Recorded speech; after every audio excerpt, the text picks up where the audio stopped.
different speaking.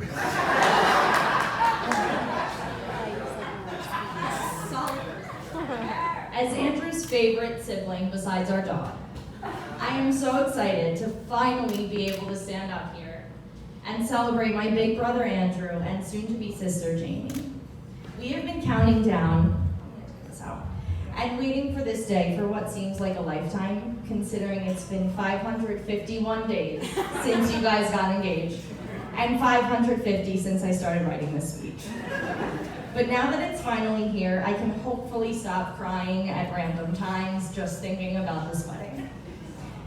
My sophomore year from Wisconsin, I got a call from Dad as I was walking to class. Yes, I went to class. And he said to me, Andrew went on a date with this girl last night, and he really likes her, but do not say anything to her. And anyone here that knows me well, I am not very good at not saying anything. But for once, I kept my mouth shut. I waited it out, I didn't do anything. I only told like 15 of my closest friends because my excitement was through the roof, and it still is for the two of you. Andrew, this is my perfect opportunity to get back at you for the 24 years of Big Brother torture I have endured. In this department, it is my time to shine. I could go on for hours about the countless times I've screamed, Andrew, leave me alone, you're so annoying. And probably so could Mom and Dad. But just to give you all an idea, the last 24 years of being Andrew's little sister have been great and all, I swear, but there were definitely moments that I didn't need. Like tickling me until I can't breathe, or when you put your hand in my neck and it makes me twitch and it's terrible, or shutting off the lights in the basement while I was down there, or hitting my leg against the table while I was eating dinner. There's more. That was just last week. Or answering my yes or no questions as yes, no, slamming ping pong balls and tennis serves at me that are impossible to return, and of course, all of the Dutch ovens that you have created. Mom and Dad used to time how long it took for me to get home from college or a summer at camp until I was whining or complaining about something that you did for me. And honestly, as annoying as it was and still is, I wouldn't have wanted it any other way. Because despite all of that, you have somehow been nothing short of the most admirable big brother to me. You are my role model, my constant teacher, my real-time sports updater, and so much more. And most importantly, if it weren't for you, I could potentially be a Mets fan like Dad. Sorry, Shoebers. I admire everything that you do. Mostly everything.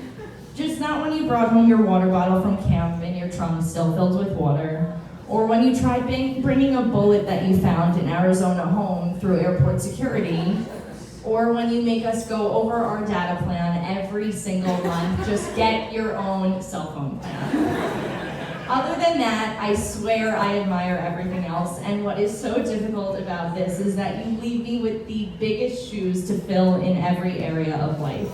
And I always try my hardest just to be as successful as my big brother.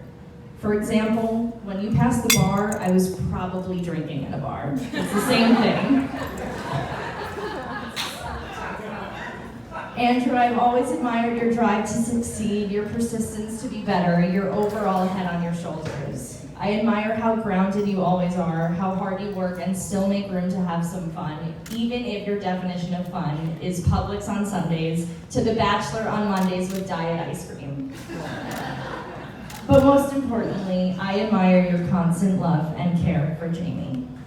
Jamie, you are everything I could ever want and more, not only for my brother, but for our whole entire family. It immediately felt natural having you around. You quickly adjusted to our weird family humor, and you came to be the perfect fit for all of us, and most importantly, for Andrew. You get him.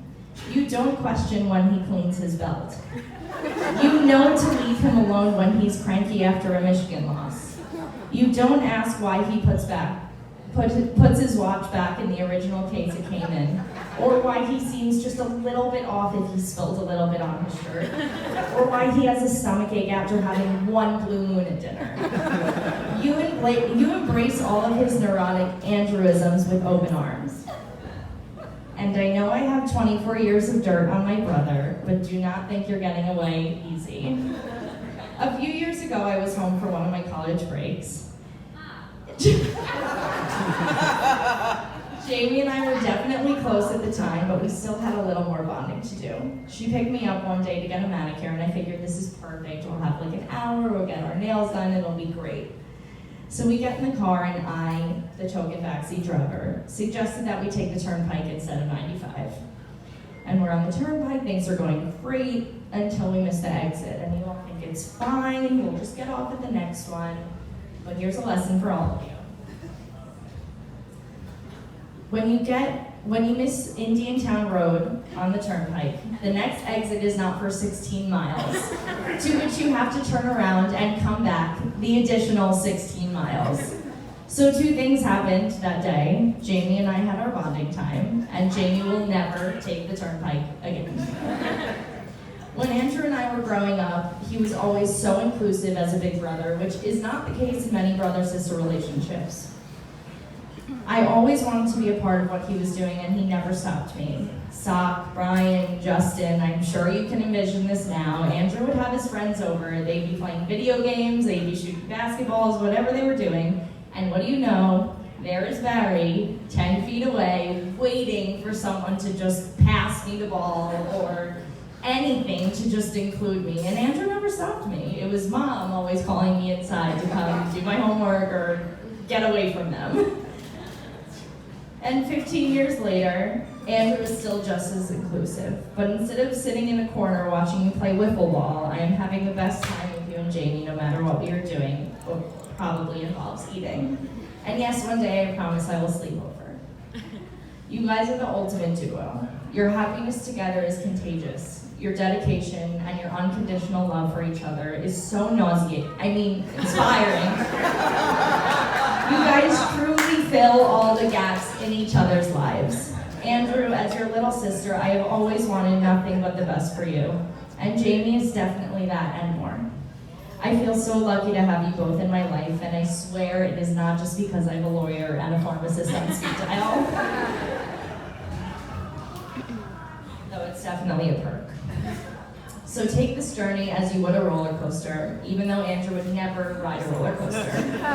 Ride for the peaks, hold hands at any drops, and make every step of your future together an adventure. Jamie, if you're ever subjected to the torture that I've previously mentioned, you know who to call. I love you guys. Cheers.